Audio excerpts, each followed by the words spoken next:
আসসালামু আলাইকুম বন্ধু। হাঁসের মাংস রান্না চড়ানোর আগে যে ভিডিওটা করা হয়েছিল সেটা হচ্ছে গ্যাসের চুলায় রান্না চড়িয়ে আমরা ভিডিও করছিলাম। তো আমার মেয়েকে বলেছিলাম যে তুমি ভিডিওটা করো, মেয়েটা ভিডিও করছিল। তো প্রথম হাঁসের মাংস চড়ানোর যে সিস্টেমটা আমরা করি, যেভাবে আসলে রান্না শুরু করি সেই রান্নাটা হচ্ছে। তো রান্না করতে করতে হঠাৎ করে হলো কি, গ্যাস ফুরিয়ে গেল। গ্যাস ফুরিয়ে যাওয়াতে একটা বিভ্রান্তির মতো পড়ে গেলাম যে গ্যাসের চুলায় রান্না করে আসলে অভ্যাস আগে থেকেই। আর এখন তো কিনে গ্যাস রান্না করছি। আগে রান্না করতাম হচ্ছে সরকারি গ্যাসে। একটা কথা আছে না, সরকারি মাল দরিয়া মেঢাল। আমরা সরকারি মাল পেয়েছি বলে ইচ্ছে মতনে তখন খরচ করেছি। দেখা গেছে 1 টাকা আর্থি জ্বালাপো মেসের, সেই সময়টুকুনেই একটা চুলা সবসময় টিপটিপ করে জ্বালিয়ে রেখেছি। হয়তো বা দেখা গেছে বৃষ্টির দিনে কাপড় শুকানোর জন্য ব্যবস্থা নেই, তো ইয়ে করে চুলার উপর কাপড় দিয়ে সেই গ্যাসের চুলা দিয়ে কাপড় শুকিয়েছি। তো এখন যখন আমাদের গ্যাস কিনে রান্না করতে হচ্ছে, তখন কিন্তু আমরা বুঝতে পারছি যে আসলে রান্নার কত ঝামেলা। এই যে গ্যাসটা মানে 15-20 দিন যায় না, গ্যাস ফুরিয়ে যায়, আবার 1700-1800 টাকা দিয়ে আবার গ্যাস কিনে আনতে হয়। মানে এখন কিন্তু বিপাকে পড়ে গেছে। আগের দিনে মা বোনেরা কিন্তু খড়ি কিনে রান্না করতো। এই যে খড়ি কেনার একটা ইয়ে ছিল, তখন তারা খড়িটাকে খুব যত্ন করে উঠিয়ে রাখতো, খড়িটা রোদ আসলে শুকিয়ে রাখতো। তা আমরা কিন্তু মানে দাঁত থাকতে দাঁতের মর্যাদা বুঝি না। সরকারি পেয়েছিলাম তো ইচ্ছে মতনে সরকারি গ্যাস দিয়ে রান্না করেছি, সরকারিভাবে খরচ করেছি। আমরা সরকারি কোনো জিনিস পেলে ওটাকে কী করি, মনে করি যে এটা আমাদের ইচ্ছে মতো অপচয় করব। তো এই যে আমরা অপচয়কারী, আমাদের যাদের স্বভাব আছে অপচয় করা, এটা ঠিক না, এটা আমাদের সম্পদ।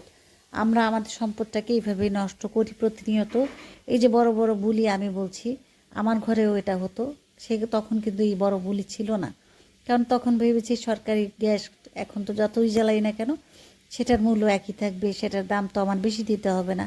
কিন্তু এখন যখন কিনে খরচ করতে যাচ্ছি, 1 সেকেন্ডের জন্য কিন্তু আমরা চুলাটাকে বেশি জ্বালিয়ে রাখি না। যে রান্না শেষ হচ্ছে সাথে সাথে চুলাটাকে বন্ধ করে দিচ্ছি। আর আগে কিন্তু রান্না শেষ হলো চুলা জ্বলতেই থাকতো, চুলা বন্ধ করার কোনো ইয়ে ছিল না, টেন্ডেন্সি আমাদের ছিল না।